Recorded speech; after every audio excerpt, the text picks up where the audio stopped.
ప్రకాశం జిల్లా కందుకూరులోని BR Oxford విద్యార్థులకు JEE mains లో అత్యుత్తమ ఫలితాలు సాధించినందుకు శుభాకాంక్షలు తెలిపిన సంస్థ చైర్మన్ ఉన్నం భాస్కర్.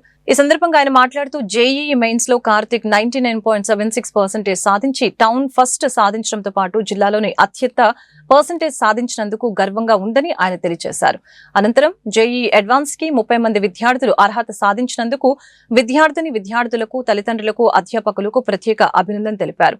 ఈ కార్యక్రమంలో కరెస్పాండెంట్ వెంకటేశ్వర్లు, డైరెక్టర్ బాలభాస్కర్, నరేంద్ర పాల్గొన్నారు. గొల్లేని కార్తిక్ అనే అబ్బాయి 99.76% తోటి జిల్లాలోనే ప్రథమ స్థానంలో నిలవడం జరిగింది.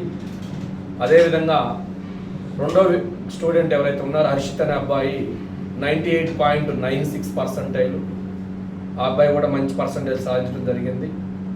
దీనితో పాటు 90% అబోవ్ టోటల్ 10 మంది రావడం ఏదైతే ఉందో ఇది గొప్ప విశేషంగా భావిస్తున్నాము. ఎందుకంటే ఏ విద్యా సంస్థ అయినా కూడా ఒకరికో ఇద్దరికో కాకుండా ఒక ఆర్డర్ ప్రకారం, కానీ మనం కానీ గమనిస్తే ఒక ఆర్డర్ ప్రకారం 90% 10 మంది కంటిన్యూషన్ రావడం అనేది చాలా శుభపరిణామం. ఇంత రిజల్ట్ రావడానికి మెయిన్ కారణము best academic schedule, exam pattern from the beginning నుంచి జరగబట్టే ఇలాంటి రిజల్ట్ మనము ఎవ్రీ ఇయర్ ఇంప్రూవ్ చేసుకోగలుగుతున్నాము. ఫస్ట్ ఇయర్ ఒక స్టూడెంట్కి ఐఐటి అడ్వాన్స్ రావడం జరిగితే, స్టార్ట్ చేసినప్పుడు ఒక స్టూడెంట్కి ఐఐటి అడ్వాన్స్ రావడం జరిగితే లాస్ట్ ఇయర్ అదే ఐఐటి అడ్వాన్స్లో 3 సీట్లు సాధించడం జరిగారు, ఎన్ఐటీలో 1 సాధించడం జరిగారు. చూసుకుంటే ఎవ్రీ ఇయర్ మనం క్రమేపీ గ్రోత్ అనేది ఎలా ఉందంటే బెటర్గా ముందుకు వెళ్తూ ఉన్నాము. ఈ సంవత్సరం కూడా మన టార్గెట్ ఐఐటి అడ్వాన్స్లో నెంబర్ ఆఫ్ సీట్లు సాధించడమే.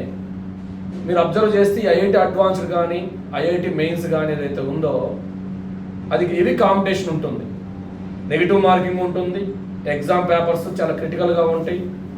స్టూడెంట్కి మొదటి నుంచి ఒక అవగాహన ఉంటేనే ఆ ఎగ్జామ్ మీద పట్టు సాధించగలుగుతాడు.